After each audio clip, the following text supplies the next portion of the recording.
How students, और कैसे हैं? बढ़िया हैं। हमने लास्ट लेक्चर में अभी एक बात हम लोगों ने की गई थी अपने कुछ टॉपिक्स पर। उन्हीं टॉपिक्स में कुछ हमारे टॉपिक रह गए थे, उन टॉपिक्स पर हम लोग बात करते हैं। जैसे सेकंड नेक्स्ट हमारा जो टॉपिक है वो है डेफिनेट प्रोपोर्शन लॉ। तो लॉज में अगर हम डेफिनेट प्रोपोर्शन लॉ की बात करते हैं तो डेफिनेट प्रोपोर्शन लॉ क्या है? क्या इनमें से pure chemical compounds always contains same elements combined together in the same definite proportion by weight. It means कि अगर कोई भी कंपाउंड्स, अगर कोई भी प्योर केमिकल सब्सटेंस, अगर कोई भी शुद्ध प्रकार का कोई भी यौगिक है, अगर वो कभी भी कंटेन किया जाता है सेम एलिमेंट्स के द्वारा, तो it means combined together in the same definite proportion. तो हमेशा वो इट मीन्स बाई वेट एक सेम प्रोपोर्शन पे पाया जाएगा। जैसे कि एग्जाम्पल की अगर हम बात करते हैं तो एग्जाम्पल में ले लेते हैं CO2 का।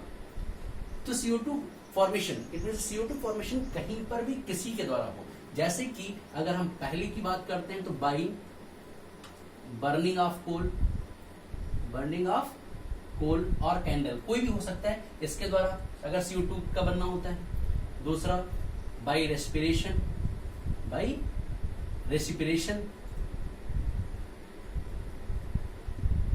थर्ड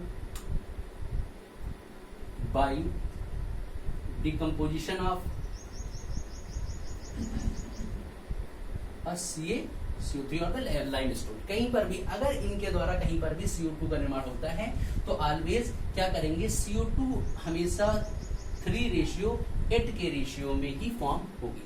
सिमिलरली ऐसे ही अगर हम बात करते हैं वाटर की, तो वाटर भी हमेशा एक, जहां कहीं पर भी हाइड्रोजन और ऑक्सीजन मिलेंगे और वाटर का निर्माण करेंगे या वाटर फॉर्मेशन करेंगे, तो water formation always in a 1:8। It means 1 atom और 1 मॉलिक्यूल हाइड्रोजन का और 8 जो भी आपके पाए जाएंगे वो इट मींस एक मॉलिक्यूल आपके टोटल एक मॉलिक्यूल का निर्माण करेंगे। इनमें 2 हाइड्रोजन के एटम्स का और 8 एटम्स जो है ऑक्सीजन के देखे जा सकते हैं।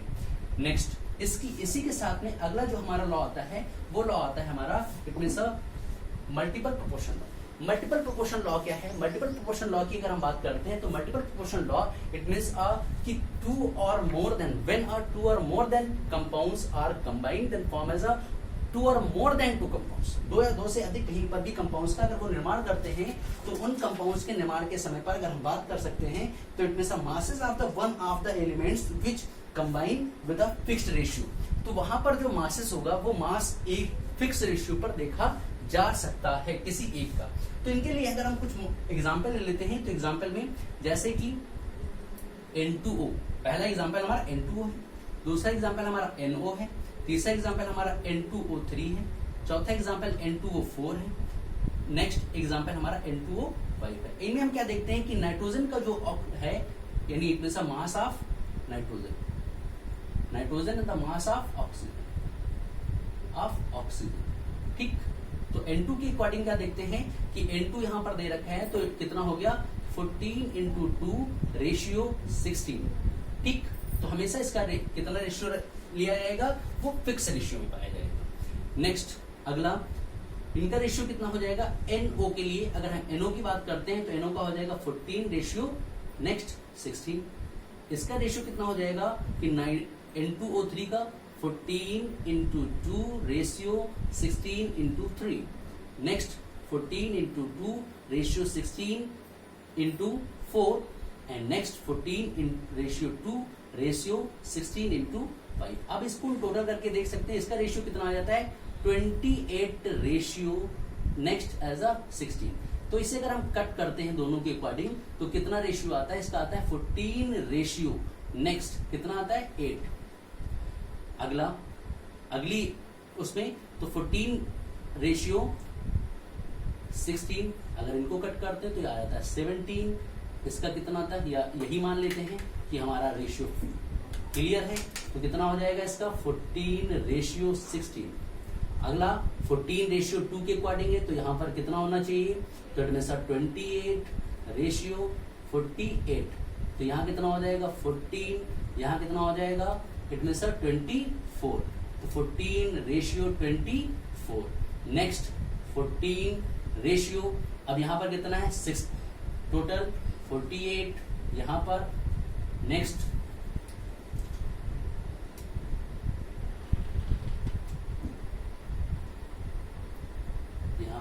24, यहाँ पर नेक्स्ट आ जाएगा 28:64, इसमें से 32, यहाँ पर आ जाएगा 40। इन रेशियोज के बेस पर अगर हम देखते हैं तो होल नंबर रेशियो के बेस पर 8:16, रेशियो 24, रेशियो 32, रेशियो 40। इनमें से अगर हम देखें रेशियो 1, 2, 3, 4 और 5, इनमें से कि एक होल नंबर रेशियो को रिप्रेजेंट करते हैं। ओके, तो इनमें से क्या कहा गया, as a it is also called as a multiple proportion law. ठीक है, इसके बाद में जो नेक्स्ट लॉ है वो लॉ हमारा कहलाता है इनमें से गैलुसैक लॉ। गैलुसैक लॉ के बेस पर अगर हम बात करते हैं तो गैलुसैक लॉ है क्या हमारा, तो गैलुसैक लॉ के बेस पर गैल्यू-सैक्स लॉ, गैल्यू-सैक्स लॉ क्या कह रहा है, गैल्यू-सैक्स लॉ कहता है कि under similar conditions of the temperature and pressure the where as a gases react with each other, कि जहां कहीं पर भी गैसेस रिएक्ट करती हैं एक दूसरे के साथ में, तो गैसेस जब कहीं पर भी एक दूसरे के साथ में रिएक्ट करती हैं तो product of bear as a simple whole number, तो जो उनका जो प्रोडक्ट है वो हमेशा एक सिंपल होल नंबर रेशियो के रूप में को रिप्रेजेंट करता है। जैसे एग्जांपल के लिए अगर हम बात करते हैं तो एग्जांपल हमारा आ जाता है H2 plus Cl2, so gives out as a 2HCl। It means 1 mole इसकी प्रेजेंट है, यहाँ पर 1 मोल इसका प्रेजेंट है, यहाँ कितना हो गया 2 मोल। अब इन दोनों के अकॉर्डिंग अगर हम देखते हैं तो ये दोनों रिएक्टेंट के लिए कितना शो कर रहा है 1 मोल, रेशियो कितना आ जाएगा 1:2, तो क्या कहलाएगा एक होल नंबर रेशियो को रिप्रेजेंट कर रहा है। सिमिलरली नेक्स्ट इसके साथ में अगला जो लॉ हमारा आता है वो लॉ आ जाता है इन लॉस के बेस बाद में अगला जो लॉ आता है वो आता है लॉ हमारा इट मींस एवागेड्रो। कैसा आता है एवागेड्रोस लॉ। एवागेड्रो लॉस को समझने के लिए यहाँ पर हमें एवागेड्रो की हाइपोथेसिस को समझना पड़ेगा।